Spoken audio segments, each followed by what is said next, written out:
August 6th, 1966. A young man recently paroled from many burglaries is back on the streets of Texas. But on this night, he's looking for more than just a break-in.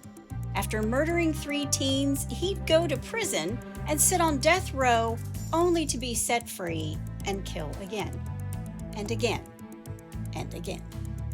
He had a few monikers, the broomstick killer, the broomstick murderer, but really he was just evil personified. This is the story of Kenneth McDuff, free to kill. Hey y'all, I'm Kris Calvert. And I'm her husband, Rob Podorf. Welcome to Hitched to Homicide. For better or worse. Till death do us part.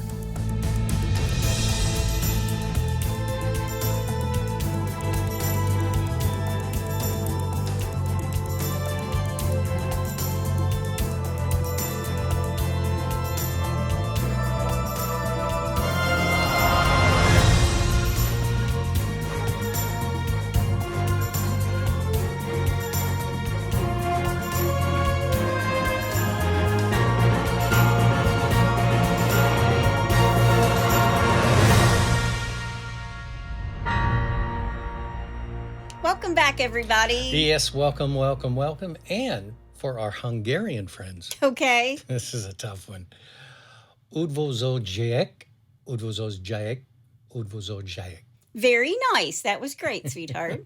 Thanks. Yeah, I'm sure the people from Hungary are going, what in the world did he just say? What was that? Facepalm.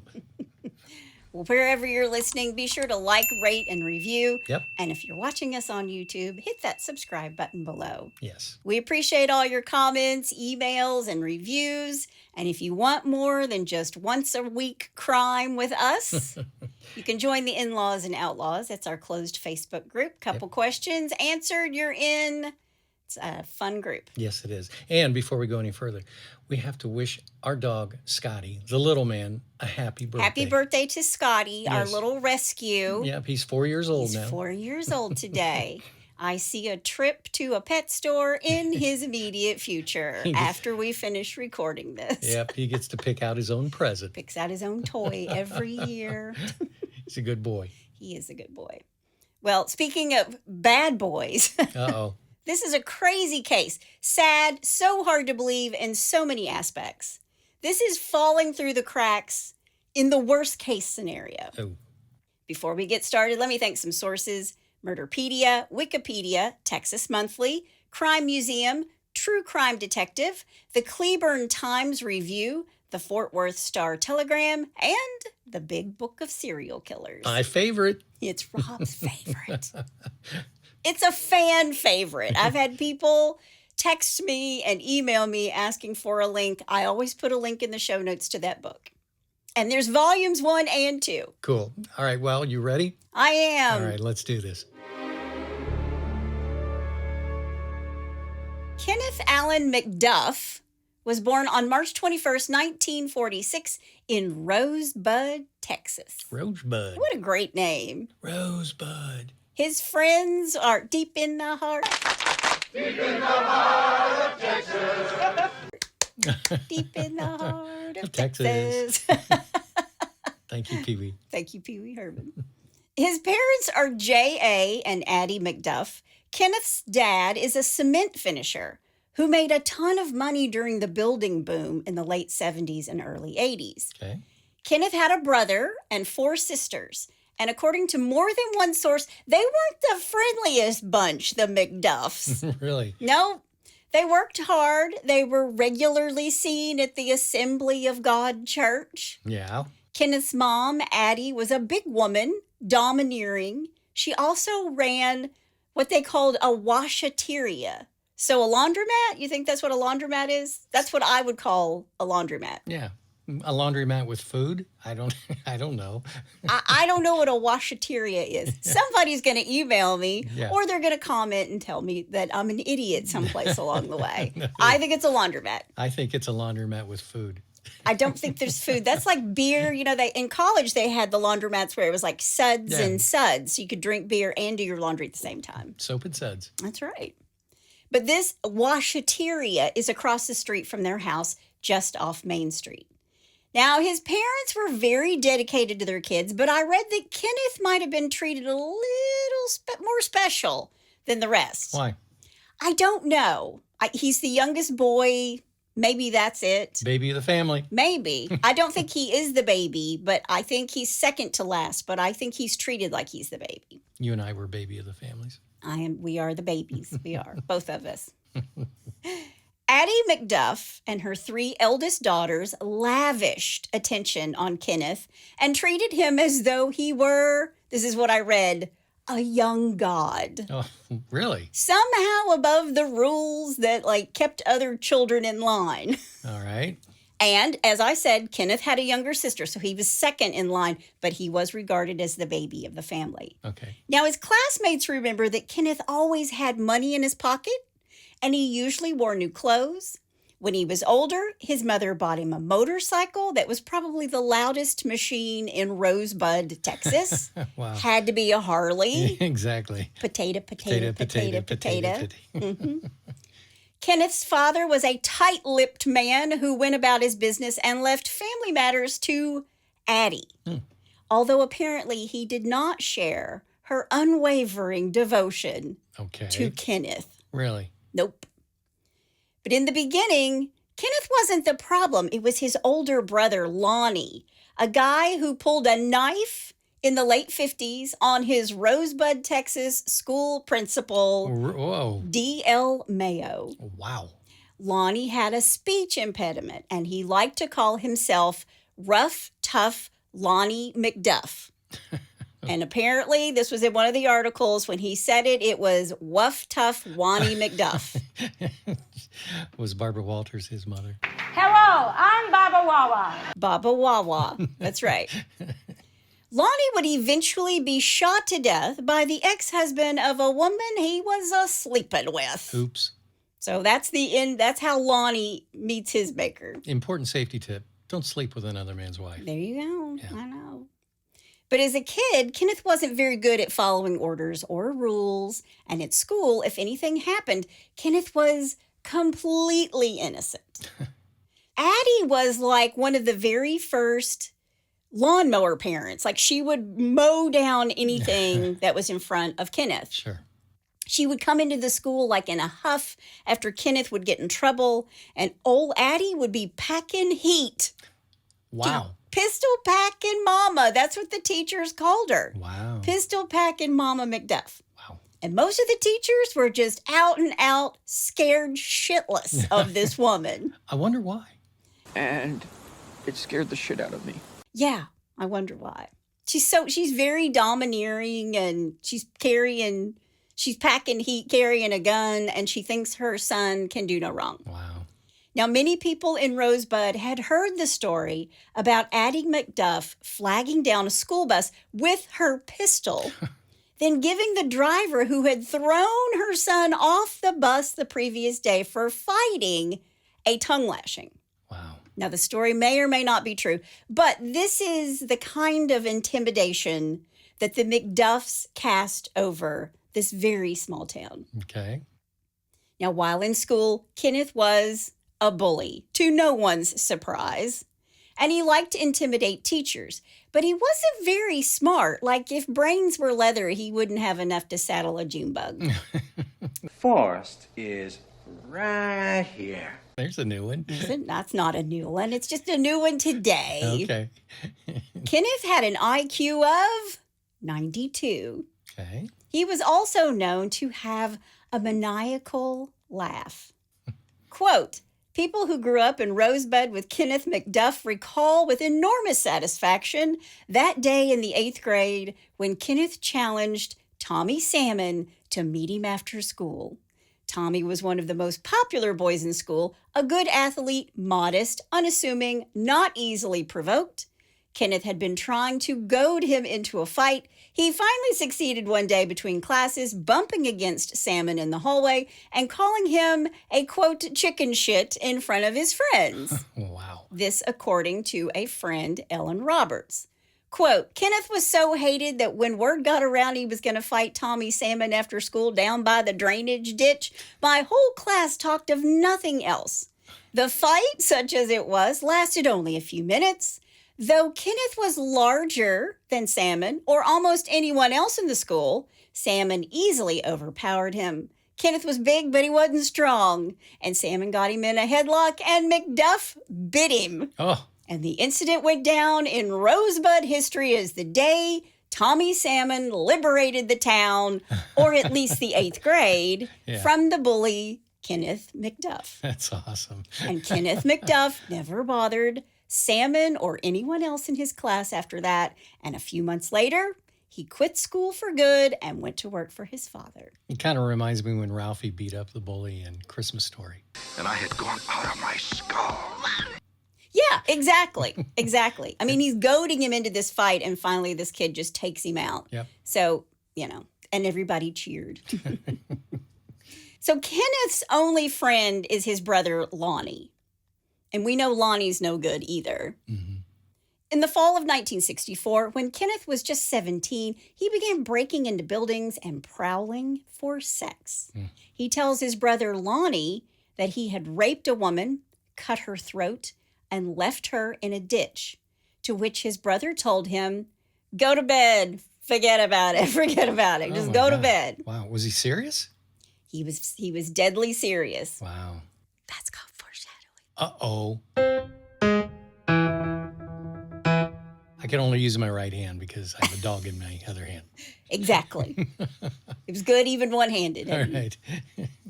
But not long after he starts breaking and entering, he's sent to prison for 12 counts of burglary and attempted burglary that spanned 3 counties in Texas.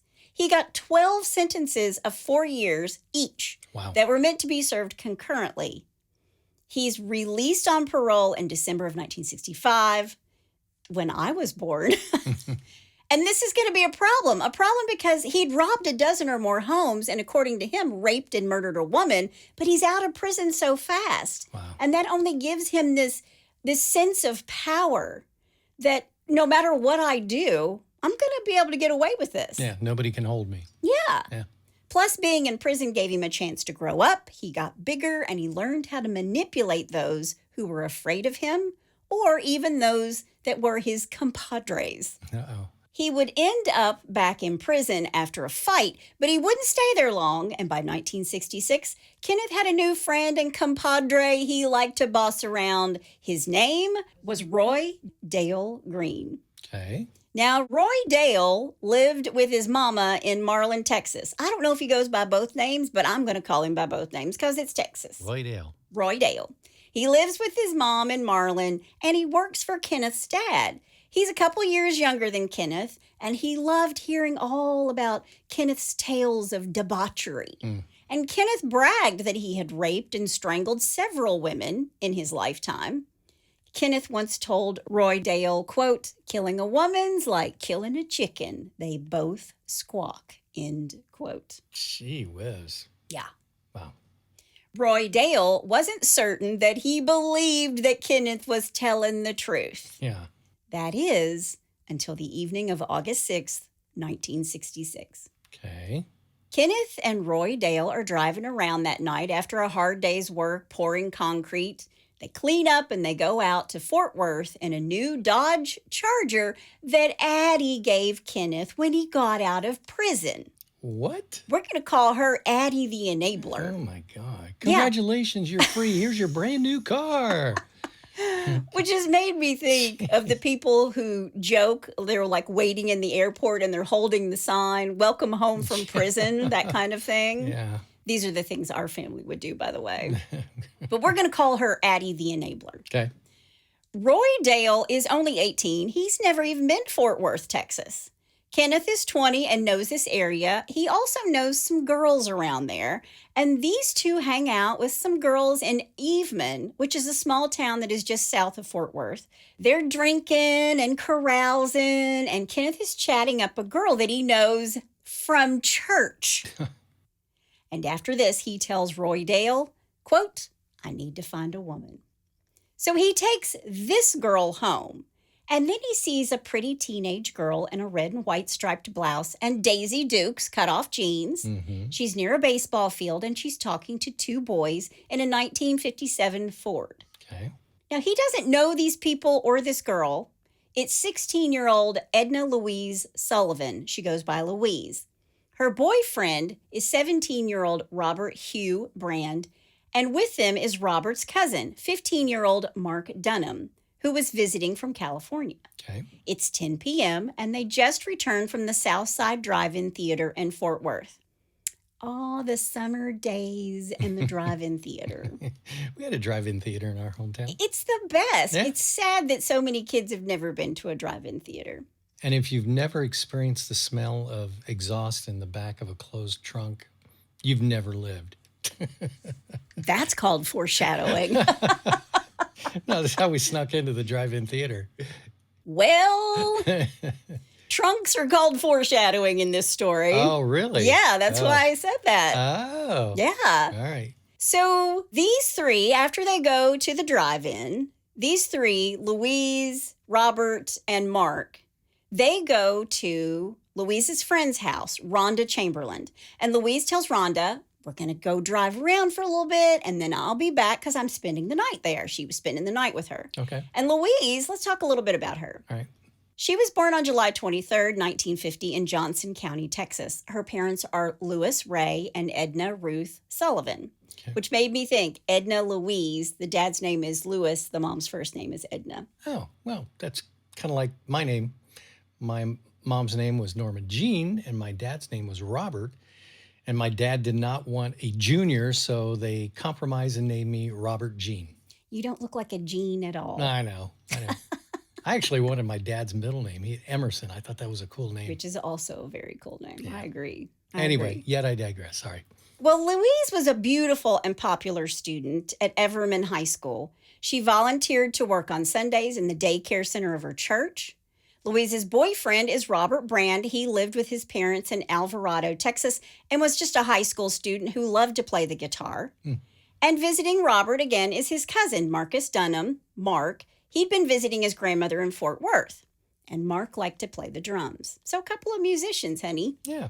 I actually have a friend named Mark Dunham. Not the same guy, but I have a friend named Mark Dunham.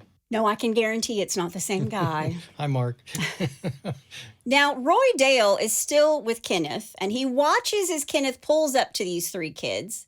He gets a .38 caliber pistol from under his car seat, and he walks to them, gun in hand. Oh, Kenneth demands that the guys give them their wallets. Give me your wallets. right.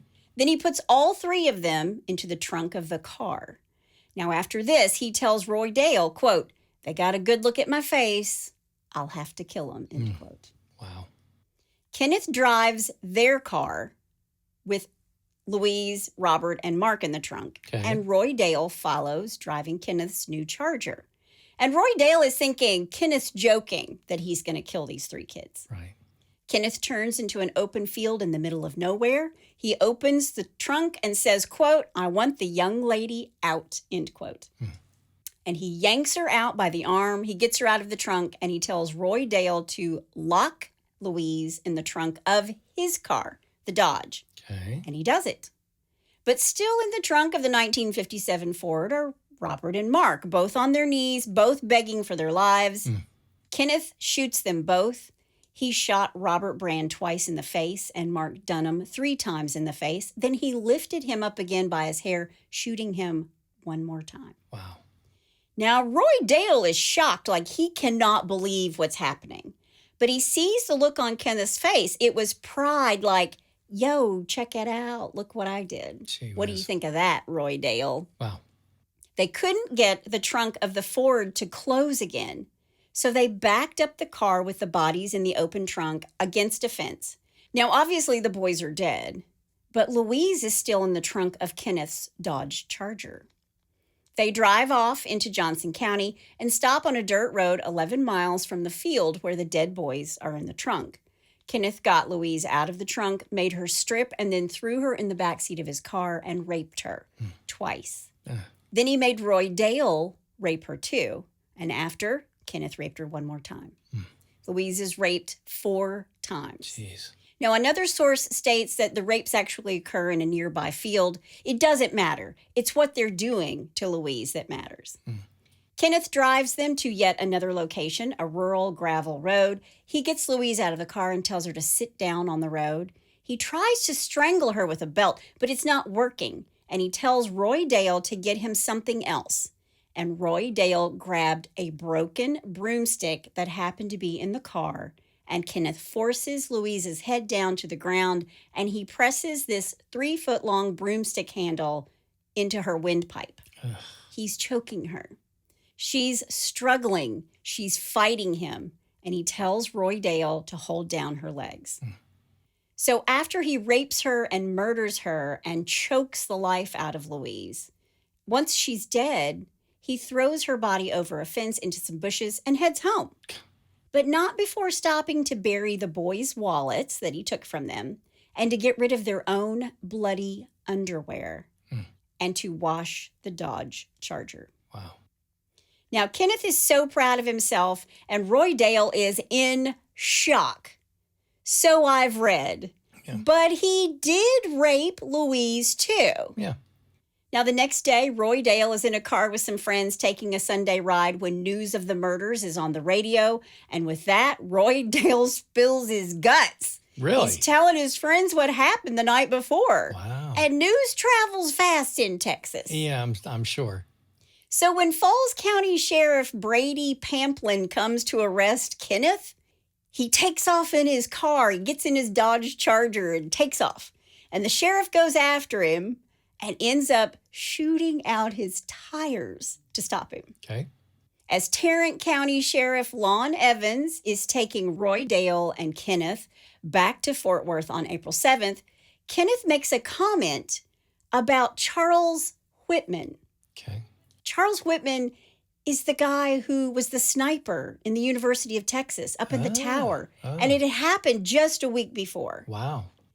And they're talking about this, and Kenneth starts talking, and he says, quote, "That guy must have been crazy," end quote.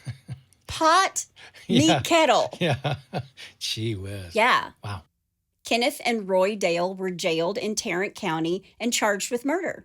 Kenneth denied any knowledge of the crimes and refused to answer questions.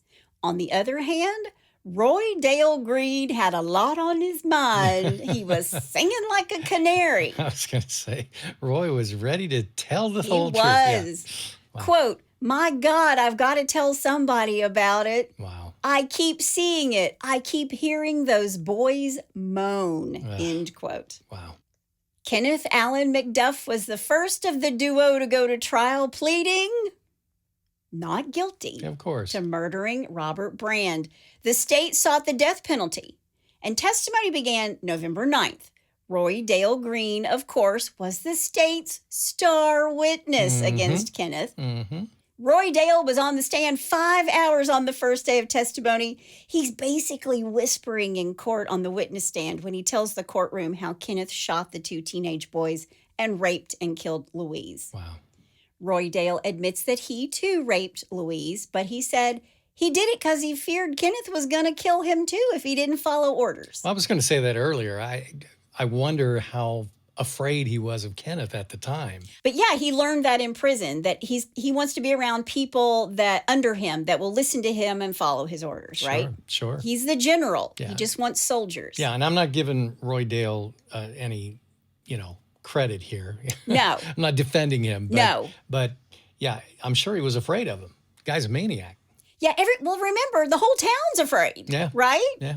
So his mom, Addie the enabler, into the rescue, she hires Kenneth an attorney from Waco, Texas. She sits in the courtroom with Kenneth's sisters throughout the entire trial. Kenneth says he's innocent and that Roy Dale must have been the killer and was trying to pin it on him. Yeah. He takes the stand and denies it all, saying that Roy Dale alone committed the crimes after borrowing the Dodge Charger. Also, Kenneth says that Falls County Sheriff Brady Pamplin had it out for him. He's had it out for me for years, and I'm being framed, for goodness sake. That's what he was telling everybody in the jury. He hates me, I'm being framed. I'm the victim here. Of course he's the victim. Yeah. Wah. Yeah, Sorry. exactly. Yeah. Meanwhile, during breaks, Addie the enabler is talking to reporters. She's telling them that Kenneth was with a girl from church that night when Robert, Mark, and Louise are murdered, and that he was such a good man, he was willing to risk death in the electric chair to spare this poor girl's reputation. Whatever. Quote, I think she's studying to be a missionary, end quote. Oh, man. But Kenneth didn't want to reveal her name. Quote, he's too good for his own good, end quote. Oh, mama. Addie, honey. Yeah. Yeah. The jury didn't see it that way, and Kenneth was convicted of the 3 murders on October 9th, 1968, and sentenced to the electric chair. Yes. Roy Dale Green received 5 years for his part in the murders. He was released from prison in Huntsville in 1979 and went back to Marlin, Texas.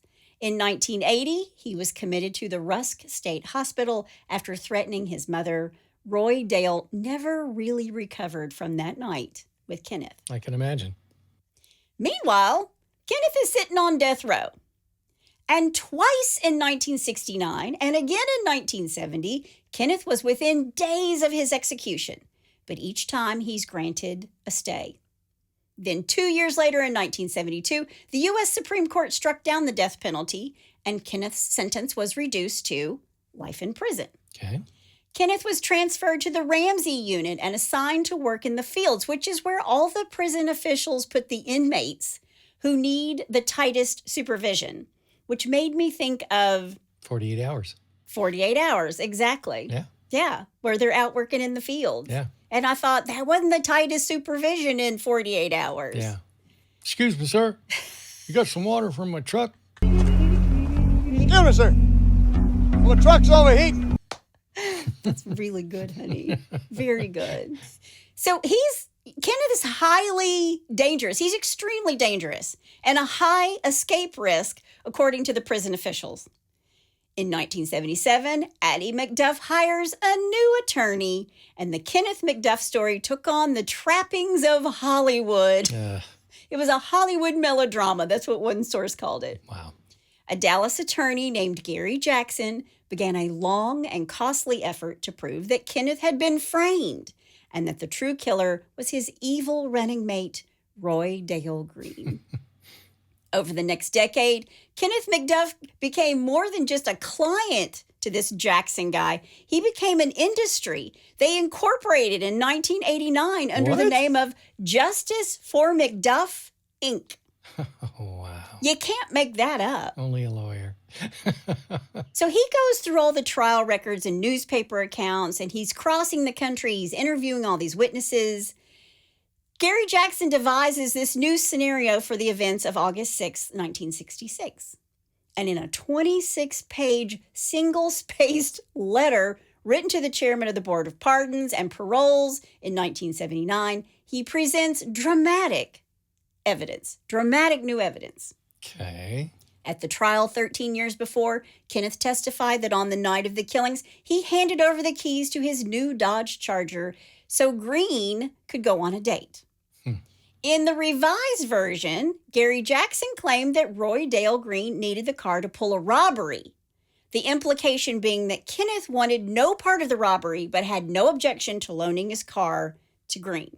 Okay. And in both versions, Kenneth had waited for Green in a burned-out shopping center in Everman, napping while Green satisfied his, quote, lust for murder. The problem here is, how could Green have been driving both the Dodge and the Ford? Right. Yeah. So to get around this impossibility, the lawyer developed a theory in which Green rendezvoused with the teenagers, whom he had met earlier in the evening, to do some, quote, underage drinking, end quote, in the field where the boys' bodies were later discovered. Then when he ran out of beer, Green and his new friends left the Dodge in the field and took the Ford to buy more, which they consumed at the second location, the spot in Johnson County where Louise Sullivan's body is found. Okay. There he proceeds to rape Louise Sullivan. And while he's occupied, the boys force open the trunk, realizing that they're going to die. Gary Jackson wrote that Green, quote, jumps out of the car and without thinking shoots the boys, using all 6 shells in the pistol, end quote. And the 6 shots were a nice dramatic touch because it meant that Green was out of bullets and had no choice except to strangle Louise Sullivan with a broomstick. Yeah, this lawyer, he doesn't need to be a lawyer. He needs to move to Hollywood and start writing screenplays. Write a screenplay. I mean, come on. He leaves her body there. He returns to the Ford with the 2 dead boys in the trunk. He goes to the first location where he picks up the Dodge and heads for the shopping center where Kenneth has been waiting for him. And this scenario had the added advantage of placing all 3 murders in Johnson County out of the jurisdiction of the judge and the jury that found Kenneth guilty in the first place. This is a mastermind of a plan. Yeah, I got to give that lawyer credit. That's pretty good. So Kenneth and this attorney are thinking, this dude's lucky. He's been so lucky. He's escaped the chair 3 times while sitting on death row. And if he's up for parole, we're going for it. Right. He's up for parole twice, but is lacking 1 vote. In 1981, he's up for parole again, and he offers a $10,000 bribe to a member of the parole board. Wow. He's caught and convicted of bribery, and 2 years are added to his sentence. Then in 1985, Kenneth gets a visitor, a young woman. Remember how Kenneth told his brother Lonnie that he'd raped and killed a woman in 1964? Right. Well, he raped her, and he left her for dead. But she not only survived, she had his child. Whoa. It's 1985, and his daughter Teresa is now 21. Gee whiz. It was only later in life that she learned that Kenneth McDuff was her father. Oh, my God. Yeah. This gets crazier and crazier. Quote, it was a touching father-daughter meeting. Kenneth tried to persuade her to smuggle drugs, and he would later offer to take her to Las Vegas to be her pimp. End quote. He's winning Father of the Year with flying colors, this one. Wow. Yeah. Wow. Can you imagine? You find out you have a child. She comes to visit you in prison. Can you get some drugs in for me? And by the way. Yeah. Jeez. Wow. By 1989, Kenneth has been in prison for 20 years. And Texas has a problem. The prisons are overcrowded. So to take care of this problem, the state starts paroling 750 inmates a week, approving 80% of all parole applications. Wow. 36,000 inmates were paroled in 1989 alone in Texas. God. Wow. And there were some clues as to who and how the inmates were being released, and Kenneth became a master pupil at figuring out what those things were. This parole board looked favorably on inmates who tried to better themselves. So Kenneth, with an 8th grade education, enrolled in correspondence courses. If there was a shift in policy or a subtle trend among the parole board members, Kenneth was the one who first figured it out. Okay. The procedure for considering which inmates deserved parole was and is for one of the 3 members of the parole team to interview a batch of inmates. It's usually like 15 or 20 of them in a single day. And they do this as they become eligible. And then they just vote yes or no on each one. And then they pass the files to the second member. And most of the time, the members don't even bother to discuss these cases with each other. And even though he's brutally murdered 3 people and he's tried to bribe someone on the parole board, the parole board saw him as a good risk for release. In 1984 and 85, he was only 1 vote shy of gaining his freedom. In 1988, he's approved, but it's rescinded. Then in 1989, the parole board saw fit to return Kenneth McDuff to society. And October 11th, 1989, a convicted rapist, triple murderer, and former death row inmate who was guilty of trying to bribe a parole officer is set free. Unbelievable. They cut him loose. Wow. They gave him his walk-in papers. That's just crazy. And you've got to be thinking, why? Why? Yeah. How? And I think he slipped through the cracks. These parole boards were looking at 1,000 files of inmates every 5 working days. Yeah. And by this time, he'd come up so many times before, his name is familiar. Sure. And they didn't even interview him the last time. Yeah. Jeez. So he has walked his ass out of prison. Big mistake. Yeah. Big mistake. Big. Huge. Big. Huge. On the day Kenneth is released from prison and told to report to his parole officer in Temple, Texas, where his parents are now living, Sheriff Larry Pamplin, the guy who Kenneth said had it out for him, made a prediction. Quote, "I don't know if it'll be next week or next month or next year, but one of these days, dead girls are going to start turning up. And when that happens, the man you need to look for is Kenneth McDuff." Yep. End quote. Exactly. Wow. Yeah. So 21 years after he's supposed to die in the electric chair for murdering these 3 teens, he's back on the streets of Rosebud, Texas. And people stopped walking the streets Yeah. and started triple locking their doors. Jeez. People were afraid of Kenneth McDuff. At festival days in the Falls County seat of Marlin, word spread that McDuff had sworn to show up and kill one person for every day he had spent in prison. Wow. Little Tommy Salmon, the 8th grader who humiliated him on the playground, Yeah. he's worried about his teenage kids. Yeah. And Roy Dale Green, Yeah. well, he pushed the button on his telephone answering machine and was greeted with the sound of 3 gunshots. Wow. Now, in an effort to appease his parole officer, Kenneth started working at a gas station. I think he made $4 an hour. Okay. And he signed up for classes at a technical college. But he only is going through the motions. He's only going through the motions. Right. None of it really means anything to him. Sure. Within a week of Kenneth walking out of the doors of prison, the naked body of 29-year-old Seraphia Moneta Parker is discovered in a field of weeds in southeast Temple, beaten and strangled. Wow. Seraphia was born on July 17th, 1960. Witnesses came forward to say that they had seen her with Kenneth shortly before she went missing. And even though he was a person of interest, there was nothing to link him to her murder. There's no real evidence. Right.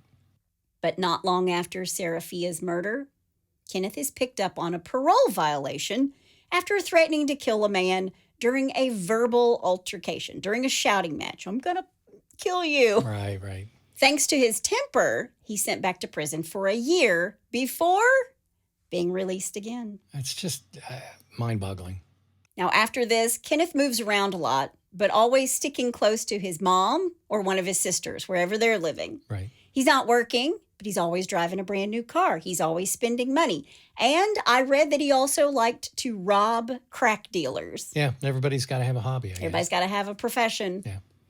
In the spring of 1991, Kenneth enrolled in Texas State Technical College in Waco and moved into a dorm on campus. Wow. Talk about the fox being in the hen house. Starting then and in the months that followed, several Waco area sex workers were reported missing. He seemed to be living this charmed life. He beat up and nearly blinded a fellow student at school and threatened several others. Nobody reported him to the police. Yeah, he was this student by day and a drug-crazed prowler by night. Yeah. And nobody's asking the questions. Nobody's looking at him. Are they just afraid of him? Is that I why think- they're not reporting him? I mean, think they're afraid of him, yes. Yeah.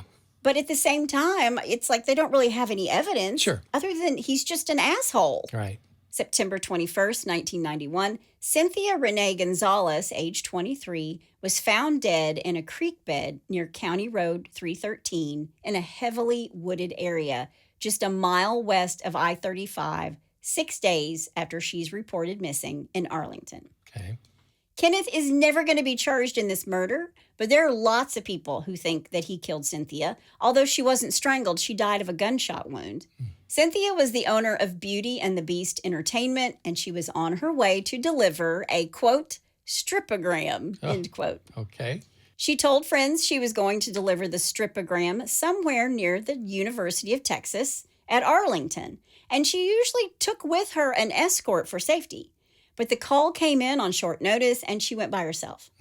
There was no record of who asked for her service that day, who she was going to see. Wow. On October 10th, 1991, Kenneth abducts a sex worker named Brenda Thompson in Waco. He drives away with her, looking for a secluded spot, and drives straight into a police checkpoint. Oopsie. Yeah.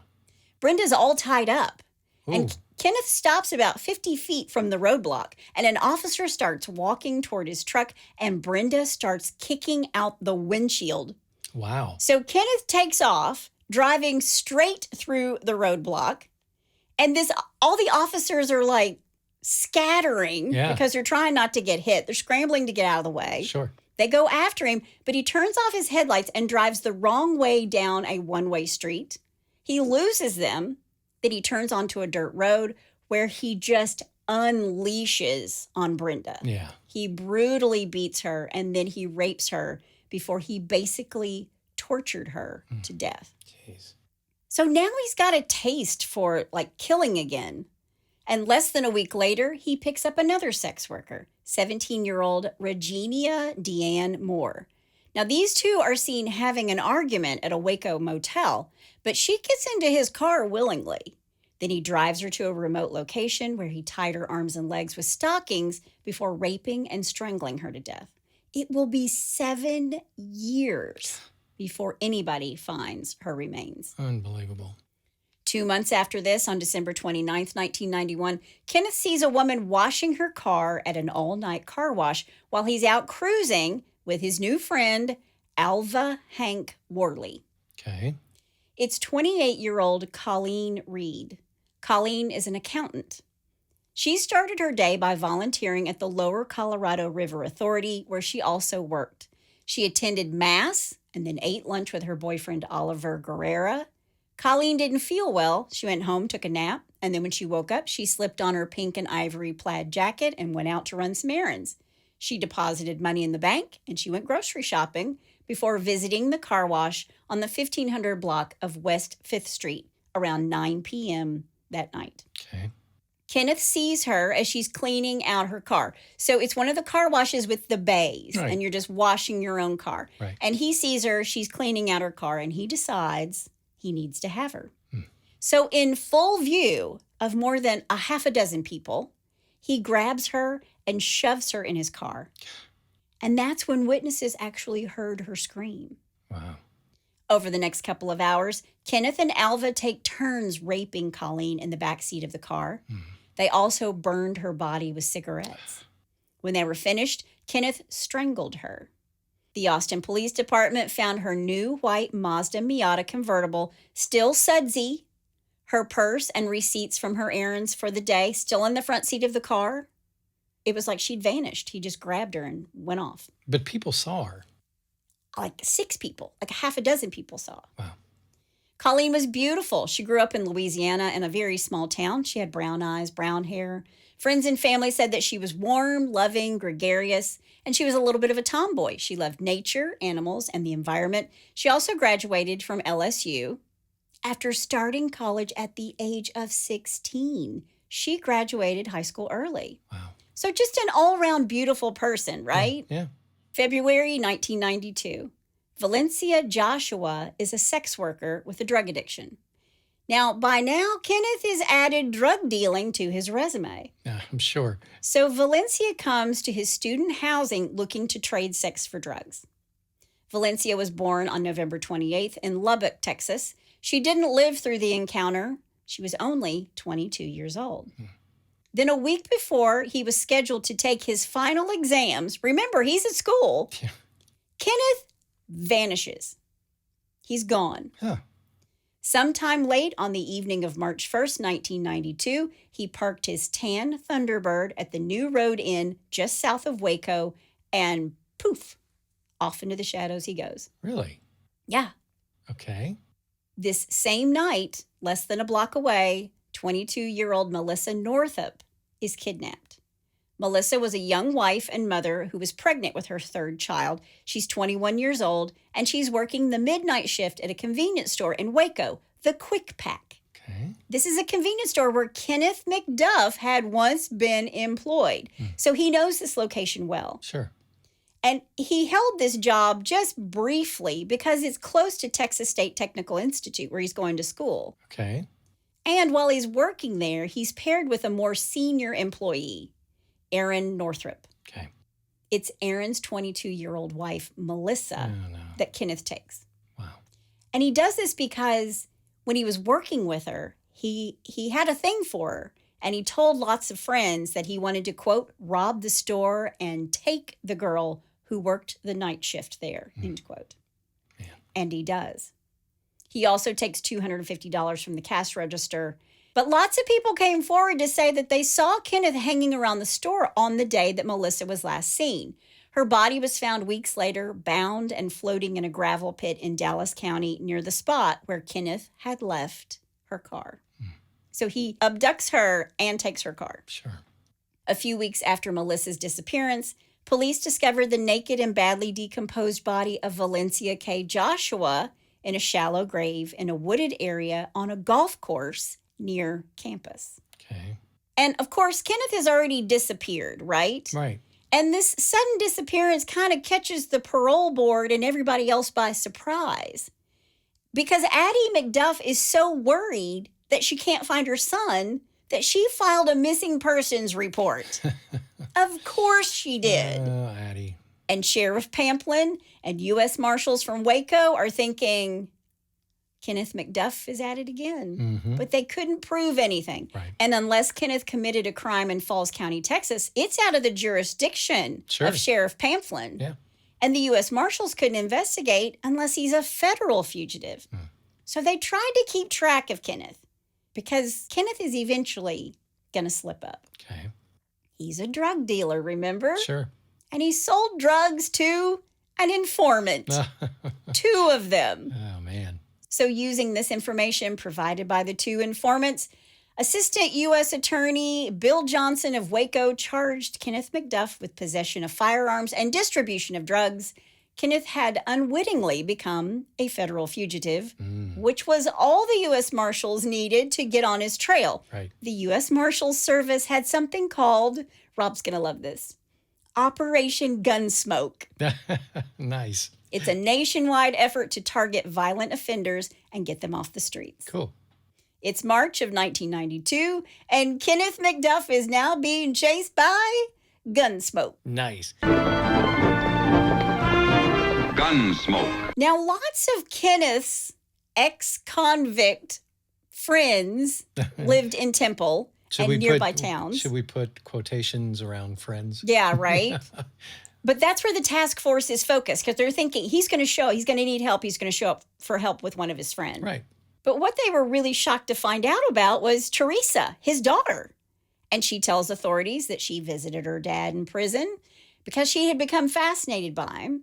He'd tried to persuade her to smuggle drugs, and after he was paroled, offered to take her to Vegas and be her pimp. She also says, you know that $10,000 bribe that he got in trouble for? Well, the family actually paid $25K to another parole board member in the spring to get him out that final time. Oh, my God.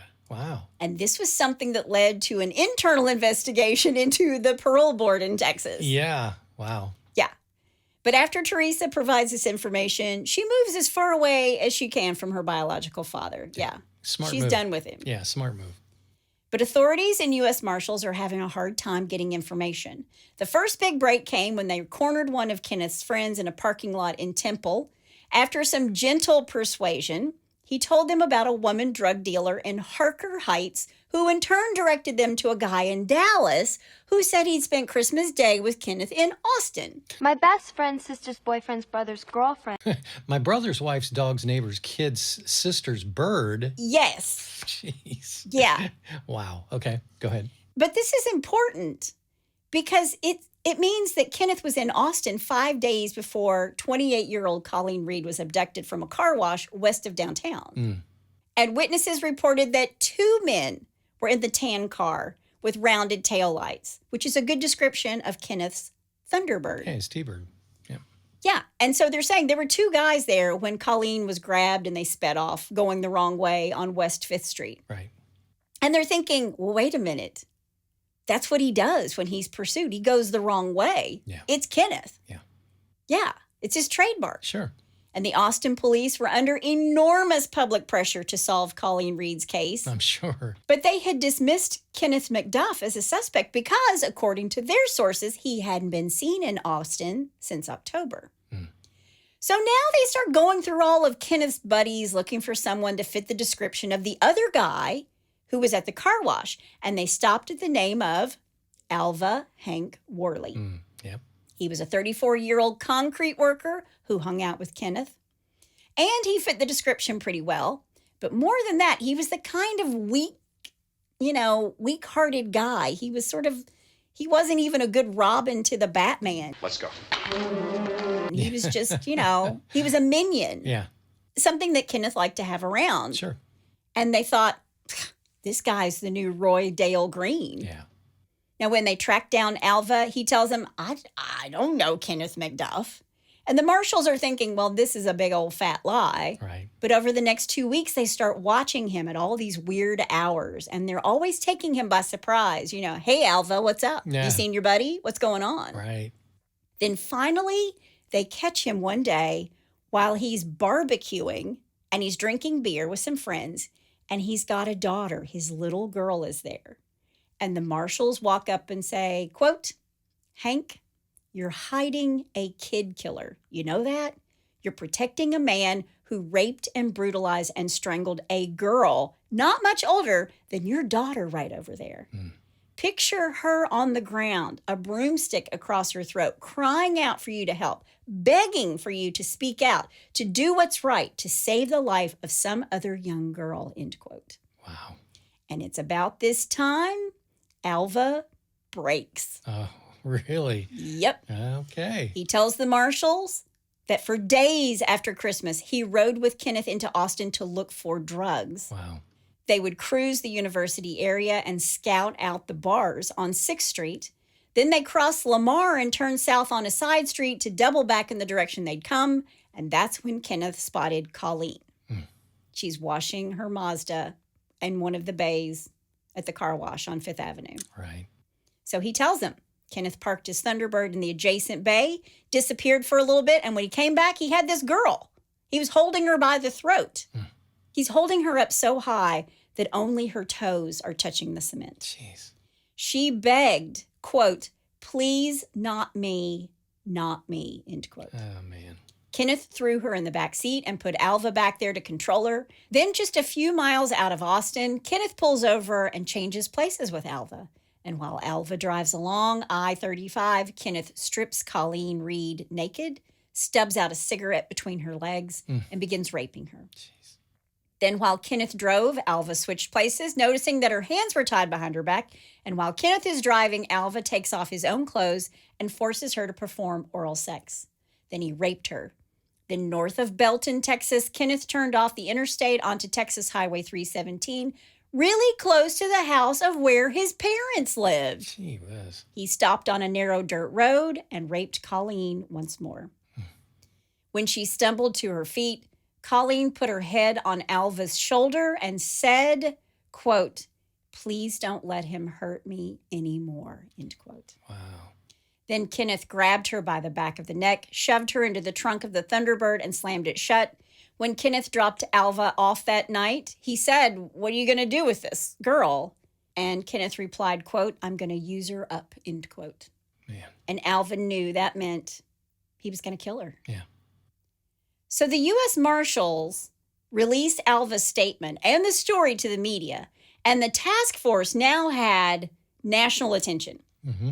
And on May 1st, America's Most Wanted featured the search for Kenneth McDuff. Really? Generating 50 tips. Wow. By this time, Kenneth is living in Kansas City, Missouri, and he had changed his name to Richard Fowler, taking a job as a trash collector for the city. And he might have gone undetected forever had his story not been on America's Most Wanted, where John Walsh featured the case. Love John Walsh. Yeah. After it airs 3 days later in Kansas City, Missouri, police receive a phone call from a viewer, Gary Smithy, a guy who worked with a man named Richard Fowler. And he suddenly realizes when he sees these pictures that the womanizing garbage truck worker known as Fowler was, in fact, a killer from Texas named Kenneth McDuff. Right. Wow. Police in Kansas City do a background check on Richard Fowler and discover that he was in their fingerprint database. He's been picked up for soliciting a sex worker. Go figure. Yeah, exactly. And when they compared his prints to those of Kenneth McDuff, they are a perfect match. There you go. So just a few hours later at the city dump, Kenneth McDuff surrendered without a struggle. You know what's interesting to me? that these guys are so rough and tumble. And when they're caught, it's just like, okay. Yeah, whatever. Yeah. Well, I'm sure they've got to be exhausted after a while. So he left everything behind. Yeah. And this is a guy who always had pocket money and a new car. And now he's picking up trash in Kansas City, Missouri. Yep. Yeah. You got nothing else. You got it right. You got it straight, mister. Yep. Kenneth McDuff was charged in the murder of Melissa Northrup, murder in the first degree. In July of 1992, the jury found him guilty. And at the end of the penalty phase, which lasted 7 months, he received again a death sentence. But they're not convinced that this would keep him in prison and on death row. Yeah. So as a safeguard, Kenneth was also tried and convicted of murder in the first degree of Colleen Reed. And when he realized there's nowhere to run, Kenneth McDuff told authorities, I'll tell you where Colleen's body is buried. Wow. Because they still didn't know. Right. On November 17th, 1998, Kenneth Allen McDuff's life came full circle. He was escorted to the execution chamber after his final meal, where he asked for steak and was served hamburger in the shape of a steak. That's great. That made me laugh. I never really give any of the final meals, even though I usually see them. Yeah. Because I don't want to give these people that much credit. Sure. You know, who cares what they had? But that there's funny. That there is funny, honey. Oh, that is funny. I don't care who you are. So while we're laughing, he was strapped to a gurney for his lethal injection. Wow. And when they asked if he had any last words, his response was short and to the point, quote, I'm ready to be released. Release me, end quote. Wow. 12 minutes later, he's pronounced dead at 6:26 p.m. His execution took 8 minutes. I hope they were just 8 minutes of excruciating pain. Yeah, I know. Brenda Solomon, mother of Melissa Northrup, said, quote, I feel wonderful. I know where he was released to, end quote. Yep. One of the best quotes I've ever heard. Yeah. Yeah, Kenneth, ask and you shall receive. That's it. Kenneth's remains are buried in the prison cemetery in Huntsville beneath a simple marker and an X signifying that he had been executed, that the execution had been carried out. I didn't realize that when you're buried in a prison cemetery, that if you have an X, it says that you've been executed. Yeah, I didn't know that either. Wow. Yeah. Okay. Marker 999055. It should have been 666. He's in Captain Joe Bird Cemetery, which is also called Peckerwood Hill. Oh, wow. Yeah. So for as much as his mother and his sisters loved him and adored him and thought he was godlike, you know, how they protected him, Sure. in the end, they did not claim his body. Wow. Yeah. And I read where his father said from the beginning when he was getting picked up that if the police said he did it, he probably did. So it was really only his mother who kept propping him up. Yep. She was in complete denial. Now, law enforcement officials estimate that Kenneth killed, after he'd been paroled for the 3 murders in 1996, between 9 and 14 women. Wow. Yeah. Wow. Thanks, Parole Board. After Kenneth's second arrest for murder in 1992, Texas toughened its parole laws, making it more difficult for violent criminals to be paroled and subjecting them to increased monitoring upon parole. Yeah. Those laws are now known informally as McDuff laws. Oh, really? They are. Wow. So one good thing came out of it. Yeah. But that is the story of Kenneth McDuff, and that's all I have to say about that. That guy was truly, the only word I can think of, an animal. He was just an animal. I know. Well, I mean, they call him the broomstick killer. I'm like, he's just evil personified. Yeah. He's just a horrible, horrible person. Yeah. Just an evil man. And they still don't really know how many murders are actually his. And you know what? I was thinking too, I hope the person that took the bribe, the $25,000 bribe, Yeah. I hope that they burn in hell too. They're down there roasting marshmallows with him. Yeah. I mean, come on. Yeah. You're complicit. I don't know that they ever actually found that person, but I know that they launched a huge investigation into it. Yeah. Well, okay. Well, let's move on from that and let's lighten it up just a little bit Aight. with a little bless your heart. Well, bless your heart. All right, number 1, I'm calling Doggone It. Doggone it. A British man was sentenced to 8 months in jail after biting a police dog. Wait, the man bit the dog? Yes. Okay. The incident occurred when police were trying to arrest Matthew Bolter, he was 34, after locals complained of him assaulting 3 people in the area, according to Homicide police. Bolter from Grimsby. I love all these names. Yeah, I don't know where Grimsby is, but anyway, he was unwilling to go into custody without a fight, punching and kicking an officer. When a police dog was sent in to assist in the arrest, the man grabbed and bit the dog on the head. On the top of the head? Yep. Like where the puppy kisses go? Yep. Uh-oh. Quote, assaulting emergency service workers is not acceptable, and our police dog provide vital assistance to us. They are part of the police family, Detective Sergeant Thomas Crossville of Homicide Police said. Did he bite him back? The beloved police dog, Xander, luckily only sustained minor injuries. Okay. Yeah. Thankfully, PD Xander quickly made a full recovery and was back at work the next day, Crossville said. Oh, good. He's a good boy. That's a good boy. Here's the thing. Xander was previously nominated for the National Police Bravery Award in 2021 for his role in apprehending an armed criminal, according to The Telegraph. The latest incident could see the canine nominated once again. Aw, what a good boy. I know. Police said Bolter pled guilty to 6 offenses, causing unnecessary suffering to an animal, assaulting an emergency service worker, assault, criminal damages, and 2 counts of battery. Don't mess with the dogs. Yeah, you can do anything else, but don't mess with the People, dog. don't touch the dogs. Exactly. Yeah. Yep. All right. Number 2, happy birthday, or should I say happy jail day.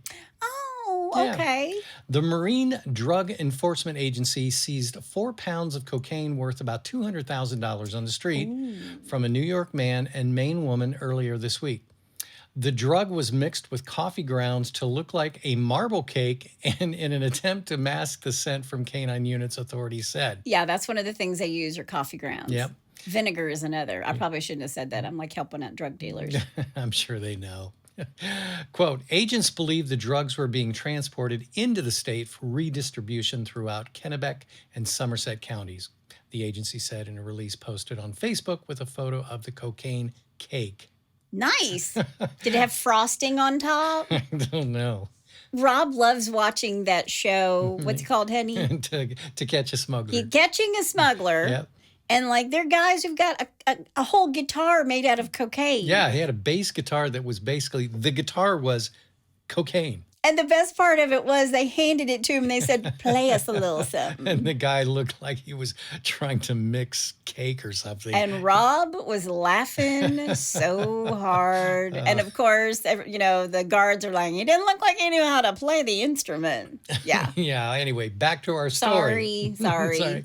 John Cedeno, 25, who had the nickname Papers, was being investigated by the agency based on a tip that he was transporting considerable amounts of cocaine into Maine with Chelsea Cochran. Why is his name Papers? I have no idea. Great name. Yeah. Authorities pulled over Cochran's Audi on Interstate Highway 295. Cedeno, who had already done time on a 2015 heroin bust, allegedly had the cocaine and $1,900 in cash.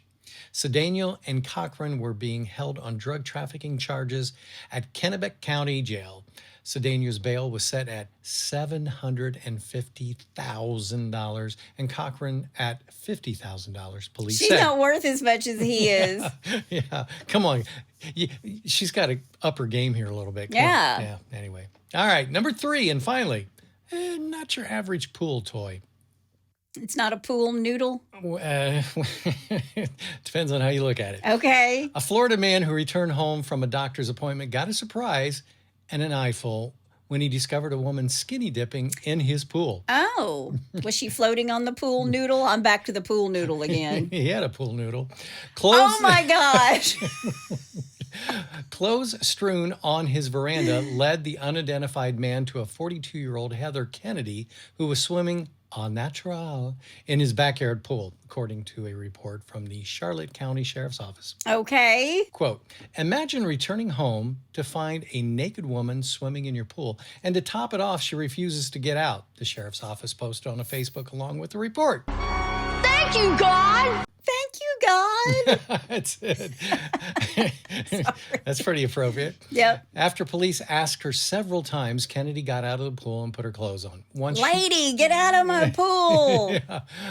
Get off my yard. Once she was dressed, the officers tried to detain her, but she allegedly resisted. I don't know why, but anyway, police finally brought Kennedy to the Charlotte County Jail, where she refused to identify herself. Authorities eventually identified her using mugshots from prior arrest. I'm glad they used mugshots. She was charged with trespassing and resisting arrest. Police did not disclose if her bail had been posted. I wonder, is that like one of her things? I mean, how many other pools had she been swimming in? She's a serial pool She's swimmer. a serial skinny dipper, and then she gets the heck fire out before anybody gets home. Yeah, and then she went the wrong way down a one-way street. Without headlights. It's her trademark. It's her trademark. It's her trademark. Okay, whatever. Well, if you have a bless your heart or you know somebody's heart who needs blessing, Yep. you can go to hitchedtohomicide.com where there's a pull-down menu. And while you're there, you can also suggest a case. Please do. We're so glad you joined us again this week. That's my amazing husband out there. And that's my beautiful bride in the booth. Join us next time on Hitched to Homicide. Bye, y'all.